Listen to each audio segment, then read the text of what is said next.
Buongiorno e ben ritrovati con il TG Flash di New Sicilia, di seguiti i titoli più importanti della mattina. Al via oggi le autopsie sui corpi delle vittime del Baese, nella prova del 9 che tenterà di chiarire la dinamica del naufragio ancora pieno di punti interrogativi. I primi a essere esaminati saranno i corpi di Jonathan Bloomer e della moglie, poi coniugi Morvillo, l'avvocato Christopher e la moglie Neda.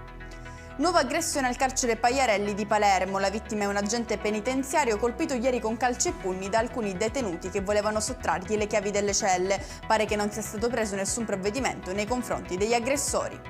Restiamo a Palermo, dove la Guardia di Finanza ha arrestato un uomo coinvolto nello smercio di droga nel quartiere Vucciria, sequestrati oltre 100 grammi di hashish e pasticche di ecstasy.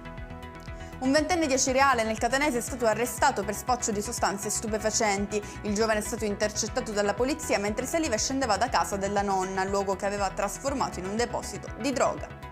Rissa tra tifosi del Palermo prima del match di ieri sera contro il Cosenza. Sono più di 20 le persone coinvolte nello scontro avvenuto fuori dal Barbera e bloccate solo grazie all'intervento della polizia. E con questo è tutto, prossimo appuntamento più tardi alle 19:30. Grazie per averci seguito e buon proseguimento di giornata.